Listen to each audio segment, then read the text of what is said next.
মাননীয় স্পিকার, আপনাকে ধন্যবাদ। মাননীয় স্পিকার,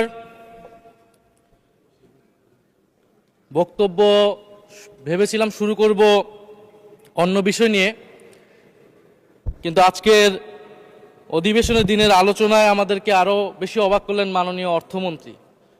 ফলে অর্থ সেক্টরের কিছু বক্তব্য দিয়ে আলোচনা শুরু করছি।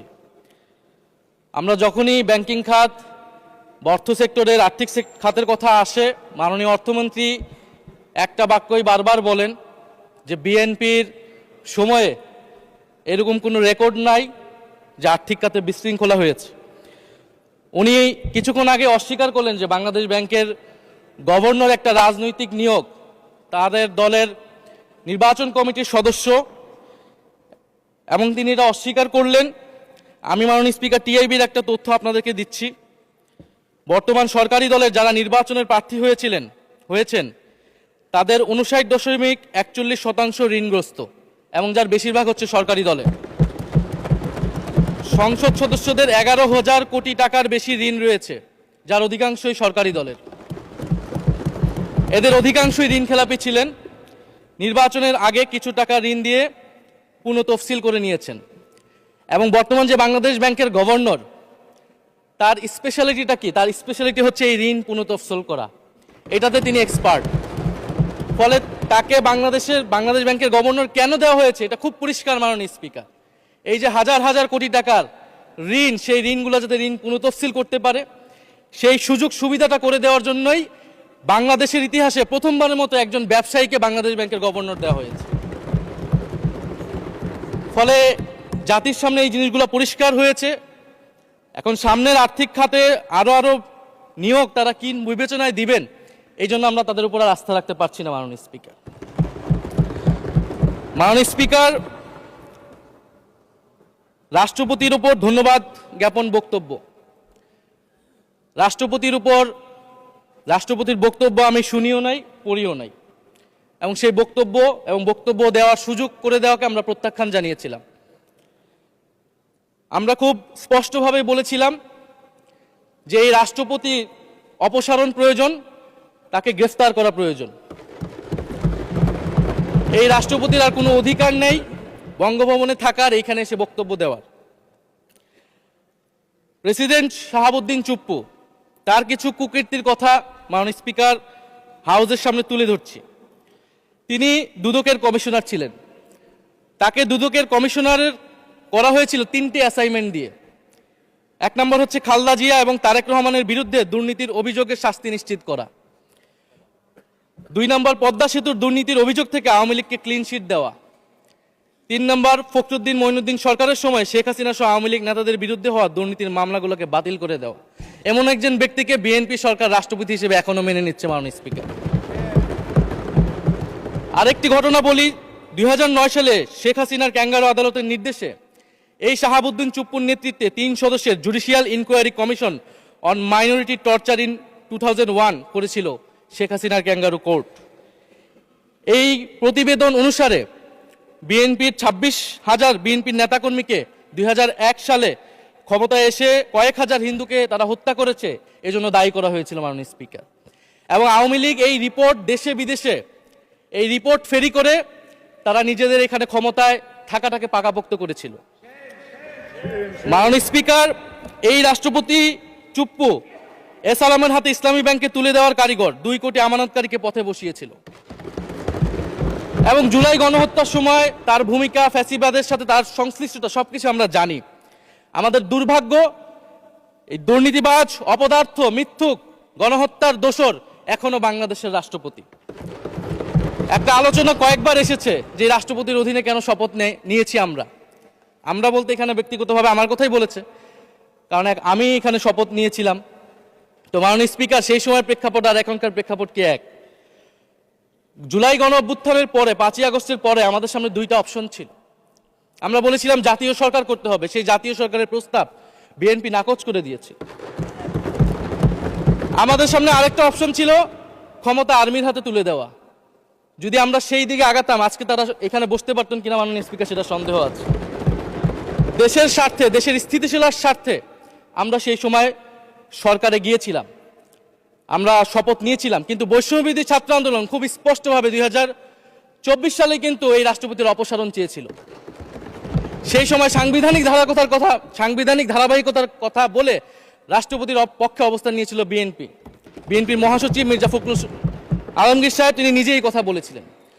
ফলে এখন তো একটা নির্বাচিত সরকার মাননীয় স্পিকার, এখন তো চাইলেই বিএনপি রাষ্ট্রপতি পরিবর্তন করতে পারে সরকার, এবং আমরা বিশ্বাস করি বিএনপিতে সেই ধরনের যোগ্য আস্থাভাজন ব্যক্তি নিশ্চয়ই রয়েছেন। এবং সরকার দলের সদস্যরা অনেকে গৌরবের সাথে বলেছেন যে যেই রাষ্ট্রপতি জিয়াউর রহমানের বিরোধিতা করেছেন সেই রাষ্ট্রপতি এখন জিয়াউর রহমানের প্রশংসা করছে। মাননীয় স্পিকার, গাধাকে দিয়ে আপনি হাল চাষ করিয়ে এটার মধ্যে কোনো বাহাদুরি নাই। এটা আপনাদের দেউলিত্ব, সরকারের দেউলিয়াত্ব যে সরকার এখনো রাষ্ট্রপতি পরিবর্তন করতে পারছে না। মাননীয় স্পিকার, এই অধিবেশনের পুরোটা সময় যদি আমরা সংস্কার, গণভোট, জুলাই সনদ, 72-এর সংবিধান নিয়ে অনেক কথা বলেছি, এবং একটা বিষয় আমার কাছে খুবই অদ্ভুত লেগেছে, কিছু মাননীয় সংসদ সদস্য তারা 72-এর সংবিধানকে 71-এর সাথে মিলিয়েছেন। মাননীয় স্পিকার, আমার জানা নেই আসলে তারা কোন বিবেচনা থেকে এটি মিলিয়েছেন। এটা তো সবসময় আওয়ামী লীগ মিলিয়েছে মাননীয় স্পিকার। তারা 72-এর সংবিধানকে 71-এর ফসল হিসেবে 71-এর চেতনার সাথে মিলিয়েছে। 72-এর মূলনীতিকে 71-এর মূলনীতি বলে 71-এর আদর্শ হিসেবে প্রচার করেছেন। আমরা তো সেটার বিরোধিতা করেছি মাননীয় স্পিকার সবসময়, এবং বিএনপির বহু নেতা এটার বিরোধিতা করেছে মাননীয় স্পিকার। 72-এর সংবিধানের ক্রিটিসিজম, সমালোচনা 72 সাল থেকেই বাংলাদেশে শুরু হয়েছিল। গত 16 বছর এই সমালোচনা তৈরি হয়েছিল। 72-এর সংবিধানের সমালোচনা মোটা দাগে তিনটি। প্রথমত, এই সংবিধান স্বাধীন বাংলাদেশের নির্বাচিত প্রতিনিধিরা প্রণয়ন করে নাই। আমি সরকারি দলের মাননীয় সংসদ সদস্য ব্যারিস্টার নওশাদ জমির সাহেবের সাথে, ওনার সাথে আমি সহমত পোষণ করে বলতে চাই, একটা স্বাধীন দেশের শাসনতন্ত্র রচনা করার অধিকার, সুযোগ সেই দেশের নির্বাচিত প্রতিনিধিদের হওয়া উচিত। 72-এর সংবিধান রচনা করেছিল যারা 70-এর নির্বাচনে আইয়ুব খানের এলএফের অধীনে যারা নির্বাচিত হয়েছিল পাকিস্তানের শাসনতন্ত্র রচনা করার জন্য মাননীয় স্পিকার। দ্বিতীয়ত, এই 72-এর সংবিধান ইনহেরেন্টলি এটা একটা আনডেমোক্রেটিক কনস্টিটিউশন। একজন ব্যক্তির হাতে সকল ক্ষমতা অর্পণ করা হয়েছিল মাননীয় স্পিকার। সেই সময়ের শেখ মুজিবকে সামনে রেখে এই সংবিধান তৈরি করা হয়েছিল। একজন ব্যক্তির হাতে সংসদের ক্ষমতা, নির্বাহী বিভাগের ক্ষমতা, এমনকি বিচার বিভাগের ক্ষমতাও নানা কায়দা করে তার হাতে তুলে দেওয়া হয়েছিল মাননীয় স্পিকার। ফলে স্বৈরতন্ত্রের বীজ কিন্তু সেই 72-এর সংবিধান থেকে বাংলাদেশে শুরু হয়েছিল। এবং সবচেয়ে ইম্পর্টেন্ট, এই সংবিধান হচ্ছে মুজিববাদী আদর্শ দ্বারা রচিত হয়েছিল মাননীয় স্পিকার। 71-এর আদর্শ কিন্তু চার নীতি ছিল না মাননীয় স্পিকার। 71-এর আদর্শ ছিল সাম্য, মানবিক মর্যাদা, সামাজিক ন্যায় বিচার। 72-এর সংবিধান এসে বলা হলো জাতীয়তাবাদ, বাঙালি জাতীয়তাবাদ, ধর্মনিরপেক্ষত্ব, গণতন্ত্র এবং সমাজতন্ত্র, এবং এটার বিরুদ্ধে বিদ্রোহ করেছিলেন মেজর জিয়াউর রহমান। মাননীয় স্পিকার, আজকে বিএনপি তার ফান্ডামেন্টাল জায়গা থেকে সরে যাচ্ছে মাননীয় স্পিকার। শুধু জামাত ইসলাম 72-এর বিরোধিতা করেছে বলে কি বিএনপি এখন আওয়ামী লীগের পজিশনে চলে গিয়েছে? আমাদের জানা নেই মাননীয় স্পিকার। 72-এর সংবিধানের বিরোধিতা করেছেন বদরুদ্দিন উমর, 72-এর সংবিধানের বিরোধিতা করেছেন মাওলানা ভাসানী, 72-এর সংবিধানের বিরোধিতা করেছেন কমরেড মুজাফফর আহমেদ, 72-এর সংবিধানের বিরোধিতা শত শত মুক্তিযোদ্ধারা করেছেন মাননীয় স্পিকার। ফলে এই 72-এর সংবিধানকে বাতিল করার একটা সুযোগ আমাদের এসেছিল 1975 সালের সিপাহী জনতার বিপ্লবের মধ্য দিয়ে। জিয়াউর রহমানের এটা একটা ঐতিহাসিক ভুল বলবো মাননীয় স্পিকার, তার প্রতি সম্মান রেখে, যে আমরা সেই সময় সেই অপরচুনিটি মিস করেছি। আমরা একটা গণপরিষদ দিয়ে নতুন সংবিধান করতে পারি না, এবং এই অপরচুনিটি আমরা এই 24-ও মিস করেছি এবং এখনো করতে যাচ্ছি মাননীয় স্পিকার। মাননীয় স্পিকার, 5ই আগস্টের পরে যখন সংস্কারের আলোচনা আসলো, বৈষম্যবিরোধী ছাত্র আন্দোলন তাদের পক্ষ থেকে আমরা বলেছিলাম আমরা নতুন সংবিধান চাই বা সংবিধান পুনর্লিখন চাই। বিএনপি বলেছিল তারা নির্বাচনের মাধ্যমে ক্ষমতায় যেতে চায়। ফলে 5ই আগস্টের পর থেকে রাস্তা দুটি আলাদা হয়ে গেছিল মাননীয় স্পিকার।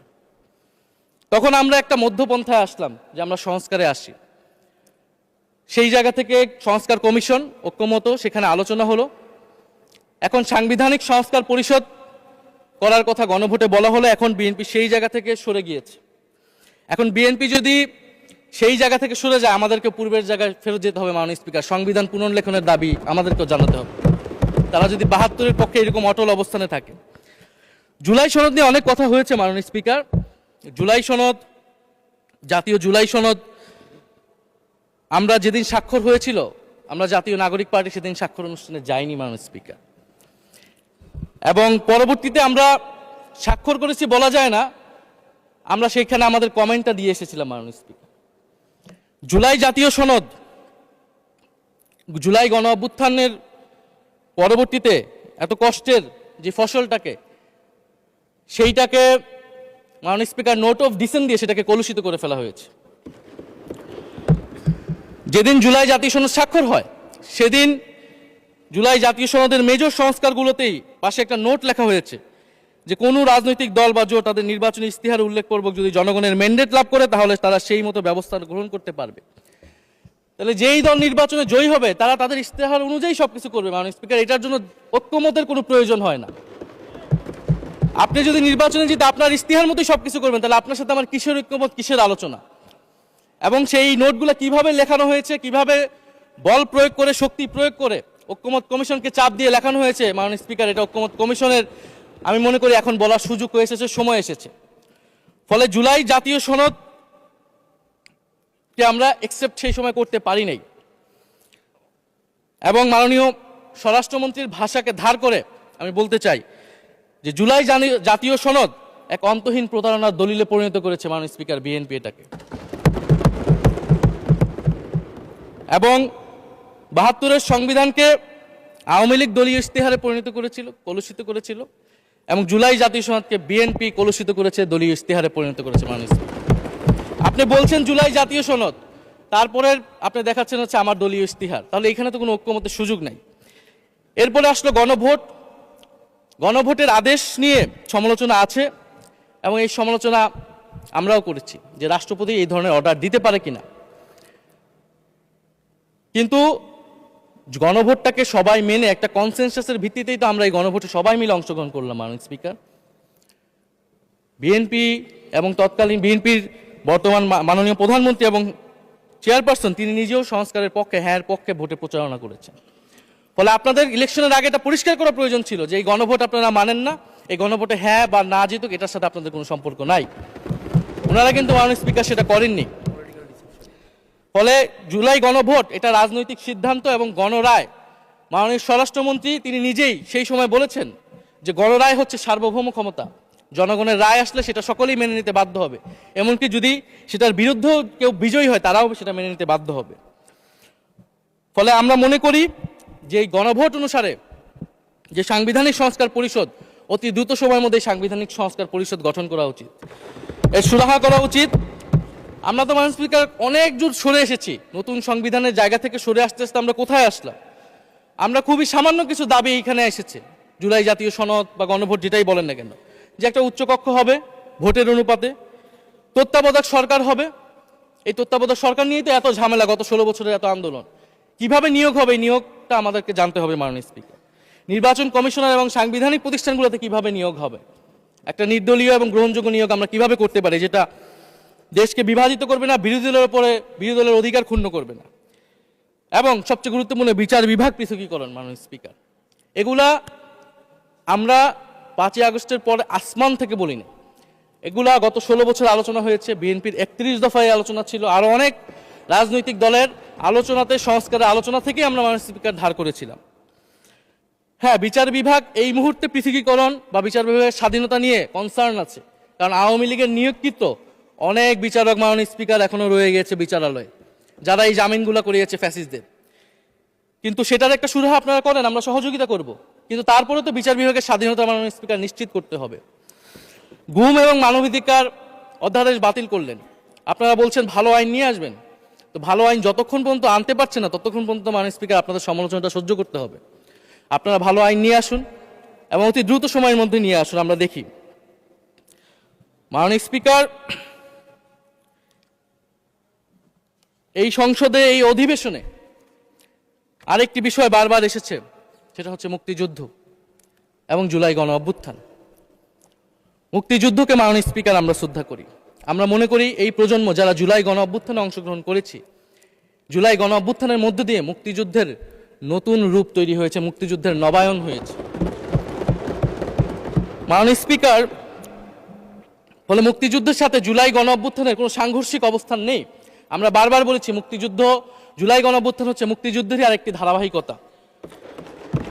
মুক্তিযুদ্ধে আমরা সাম্য মানবিক মর্যাদার কথা বলেছি, জুলাই গণ অভ্যুত্থানে আমরা বৈষম্য বিরোধী গণতান্ত্রিক বাংলাদেশের কথা বলেছি। মাননীয় স্পিকার, কোথায় পার্থক্য, কোথায় আলাদা, এবং কোন ঘটনা বড় কোন ঘটনা ছোট, এটা অহৈতুক তর্ক। মাননীয় স্পিকার, আমরা কেউ বলি নাই যে জুলাই গণ অভ্যুত্থান মুক্তিযুদ্ধের থেকে বড়, বা জুলাই গণ অভ্যুত্থান 90-এর থেকে বড় বা 90-এর থেকে ছোট।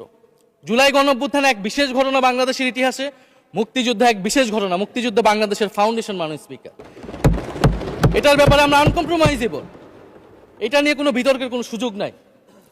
তবে এই কথাটা ওনারাই বারবার বলে মুক্তিযুদ্ধকেও ছোট করতেছেন, জুলাই গণ অভ্যুত্থানকেও ছোট করতেছেন।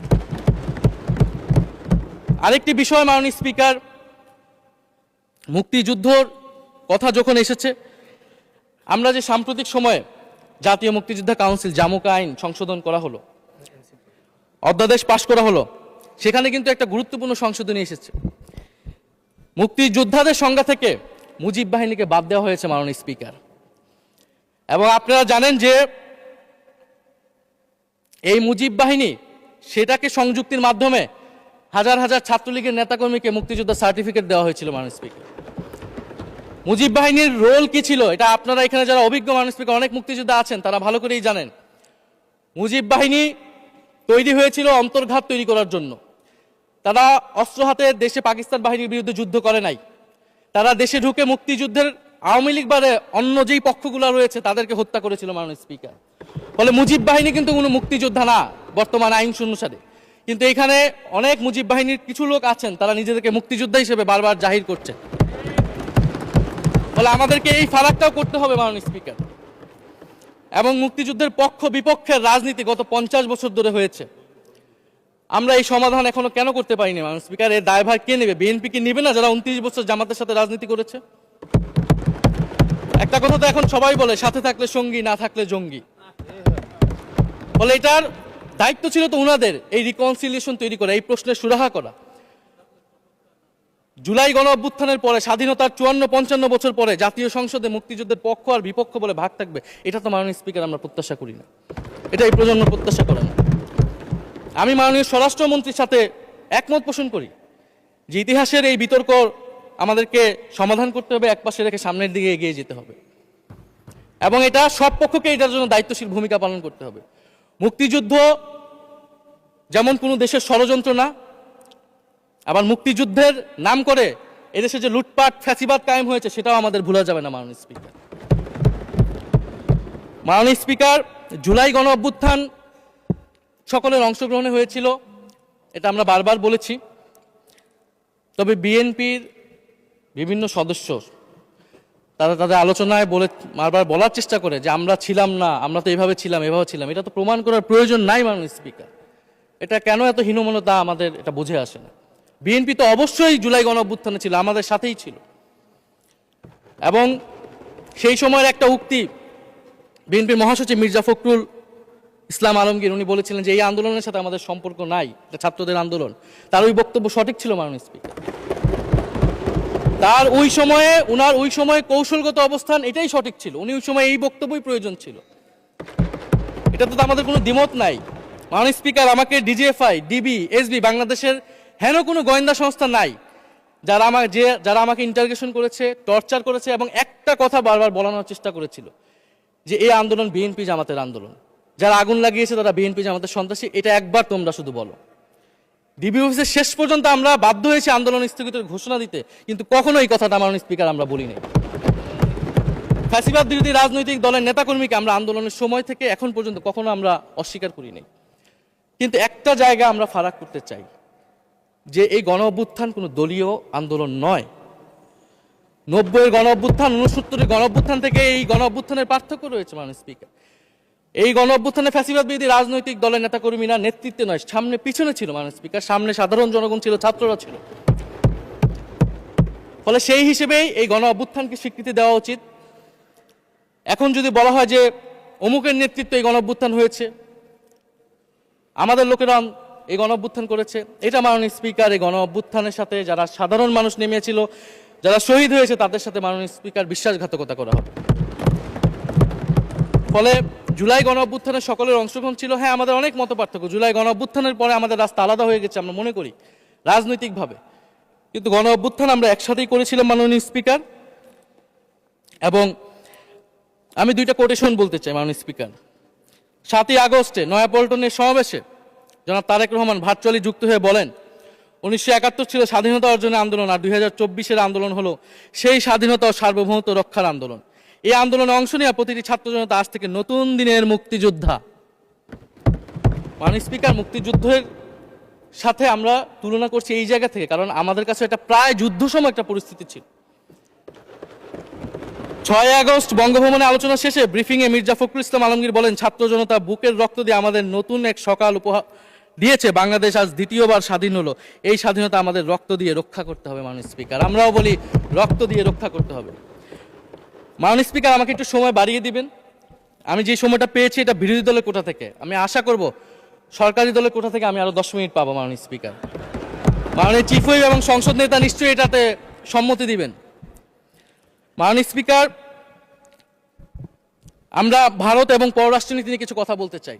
এই সরকার আসার পর একটা জিনিস বারবার আছে যে ভারতের সাথে সম্পর্ক উন্নয়ন, এবং মাননীয় পররাষ্ট্র মন্ত্রী যিনি আগের সরকারের নিরাপত্তা উপদেষ্টা, যার পদত্যাগ তৎকালীন বিএনপি চেয়েছিলেন, সেই পররাষ্ট্রমন্ত্রী ভারতে সফর করেছেন প্রথম, এবং তিনি যে বিবৃতি দিয়েছেন সেই বিবৃতিটা আমাদের কাছে স্পষ্ট না। আমরা কোন ভিত্তিতে ভারতের সাথে সম্পর্ক উন্নয়নের কথা বলছি?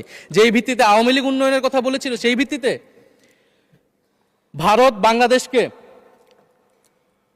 1971 সালের পর থেকে করদ রাজ্য পরিণত করার জন্য হেন চেষ্টা নেই যে করে নাই মাননীয় স্পিকার।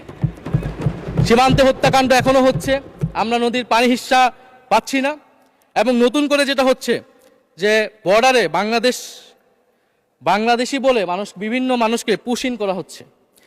2025 সালে 2 মাসে 4000 মানুষকে বাংলাদেশে পুশ ইন করেছে ভারত, ইন্ডিয়ান এক্সপ্রেস অনুযায়ী। মাননীয় স্পিকার, এক ভয়ঙ্কর সংকট সামনের দিনে আমাদের দিকে কিন্তু আসতে যাচ্ছে। এবারে পশ্চিমবঙ্গের ইলেকশন হলো মাননীয় স্পিকার। নির্বাচনের কয়েকদিন আগে ভোটার তালিকা থেকে অন্তত 30 লক্ষ জীবিত ভোটারকে বাদ দেওয়া হয়েছে। এদের অধিকাংশ হচ্ছে মুসলিম এবং মতুয়া সম্প্রদায় মাননীয় স্পিকার। এবং এনআরসি তারা করেছে, বাংলাভাষী মুসলমানদেরকে তারা বাংলাদেশি বলে বিতাড়িত করছে এবং বাংলাদেশে পুশ ইন করার চেষ্টা করছে। এবং আমাদের যে ভারতের সাথে আগের সংকট রয়েছে, এবং গত 16 বছর যে ফ্যাসিজম ছিল সেটাকে আঞ্চলিক এবং আন্তর্জাতিকভাবে আওয়ামী লীগকে স্পষ্টভাবে সমর্থন দিয়েছিল ভারত।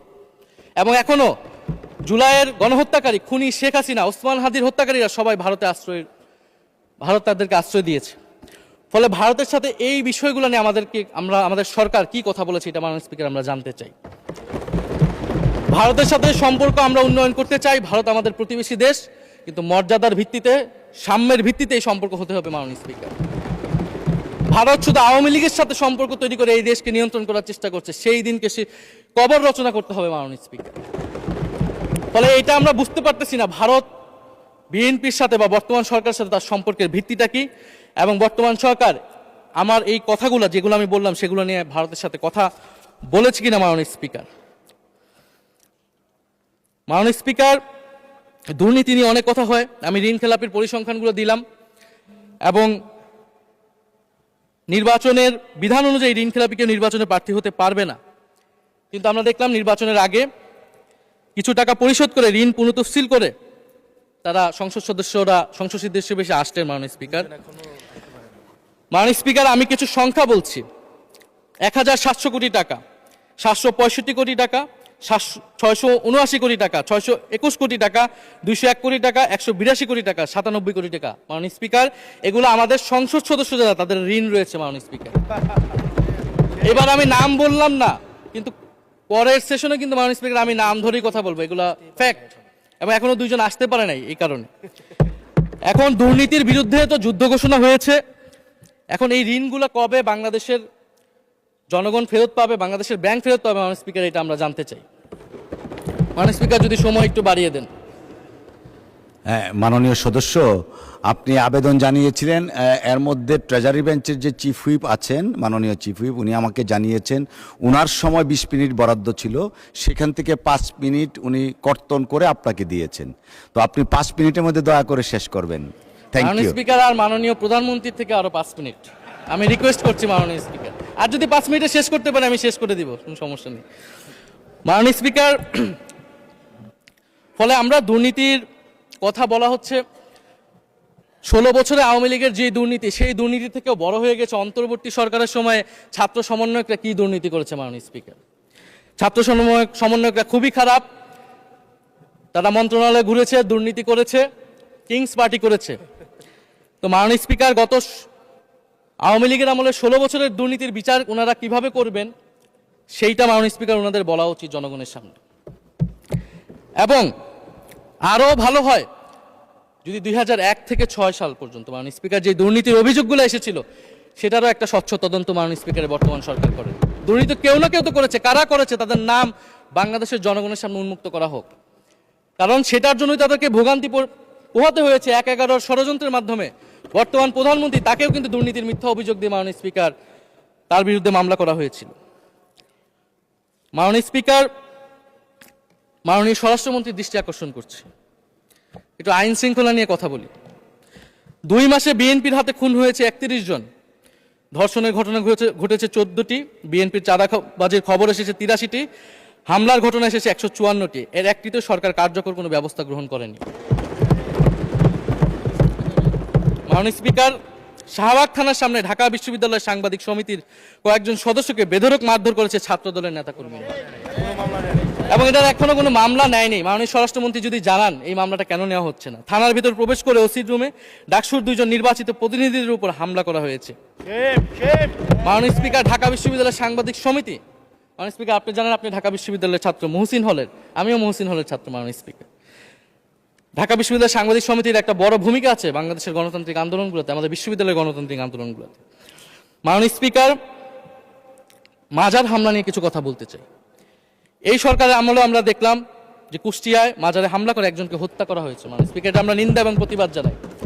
আমরা কোনো ধর্মীয় বিতর্কে ঢুকবো না, সেটা নিয়ে আমাদের আলেম ওলামাগণ ব্যাখ্যা করবেন, কিন্তু আমরা রুল অফ ল নিয়ে কথা বলতে চাই। মাননীয় স্পিকার, এই ধরনের ঘটনা কোনোভাবেই গ্রহণযোগ্য হতে পারে না, এবং অন্তর্বর্তী সরকারের সময় এই ধরনের ঘটনা অনেক ঘটেছে, আমরা তারও নিন্দা জানাই, এবং সকল ঘটনার তদন্ত এবং বিচার হওয়া উচিত মাননীয় স্পিকার এই সময়ের মধ্যে।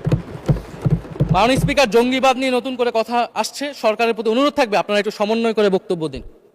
স্বরাষ্ট্রমন্ত্রী বলছেন জঙ্গিবাদ নেই, আবার মাননীয় প্রধানমন্ত্রীর উপদেষ্টা বলছেন জঙ্গিবাদ আছে, জঙ্গি আছে। তো ওনাদের বক্তব্যটা পরিষ্কার হলে আমরাও এই বিষয়ে আমাদের অবস্থান বা বক্তব্যটা পরিষ্কার করতে পারবো। তবে একটা জিনিস, যে জঙ্গিবাদের বিরুদ্ধে আমাদের জিরো টলারেন্স। মাননীয় স্পিকার, এটা বাংলাদেশের সিকিউরিটি প্রশ্ন, এবং এটা সরকার এককভাবে ডিল করতে পারবে না, এটা জাতীয় ঐক্য লাগবে, এবং সরকারকে আমরা সর্বাত্মকভাবে সহযোগিতা করবো এই বিষয়ে।